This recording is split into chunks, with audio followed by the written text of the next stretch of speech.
இருக்கிறாங்க. அப்போ பாருங்களேன், எவ்வளோ பெரிய ஒரு ஆசீர்வாதம். ரொம்ப அழகா இருக்கு, செழிப்பா இருக்குது. ஆண்டவருடைய சிருஷ்டிப்பு தான் எவ்வளோ அழகு. அதை பார்க்கும் பொழுதே ரசித்து கொண்டே இருக்கலாம். உள்ளம் ஆண்டவரை துதிக்கிறது. நீங்களும் இந்த மாதிரி விடுமுறை நாட்களில் இந்த மாதிரி இடங்கள்லாம் போய் பார்த்து ஆண்டவரை துதித்த மகிழணும். குடும்பத்தை கூட்டிகிட்டு போங்க, ஃபேமிலியை கூட்டிகிட்டு போய் ஒரு 2 நாள் 3 நாள் இந்த மாதிரி அழகழகான இடங்கள் இருக்குல்ல, அதை ரசித்து ஆண்டவரை துதிக்கணும். அதுக்கு தான் ஆண்டவர் இதெல்லாம் நமக்காய் சிருஷ்டித்திருக்கிறார். சரி, இந்த நாள் ஆண்டவர் எனக்கு என்ன வசனம் வைத்திருக்கிறார் அப்படின்றீங்களா?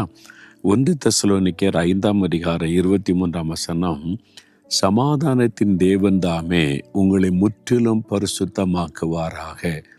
முற்றிலும் பரிசுத்தம், முற்றிலும் பரிசுத்தம்.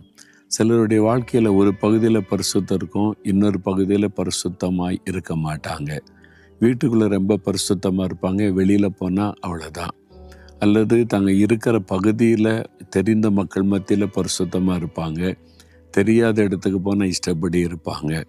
அப்படி இல்லை, முற்றிலும் பரிசுத்தம் நம்முடைய வாழ்க்கையின் எல்லா பகுதியிலும். இந்த வசனம் சொல்லுது, நம்முடைய ஆவி, ஆத்மா, சரீரம். ஒரு மனிதனுக்குள்ளே 3 பகுதி இருக்குது. வெளியிலே பார்க்கிறது சரீரம் மாத்திரம்தான். உள்ளுக்குள்ளே நம்ம ஆத்மா இருக்கிறது, ஆவி இருக்கிறது. எல்லா பகுதியிலும் ஒரு பரிசுத்தம் காணப்படணும் என்பதா. ஏன் தெரியுமா? இயேசு சீக்கிரம் வரப்போகிறார். அவர் வரும் பொழுது நம்ம அவருடைய ராஜ்யத்தில் எடுத்துக்கொண்டு பரலோக ராஜ்யத்துக்கு போகணுமானா இந்த பரிசுத்தம் அவசியம். வெறும் பக்தியை வச்சு பரலோகத்துக்கு போக முடியாது. நான் பக்தியாக இருக்கேனே, சர்ச்சுக்கெல்லாம் போகிறேன்னு, காணி கொடுக்குறேன்னு, அதை வச்சு போக முடியாது. பரிசுத்தம்.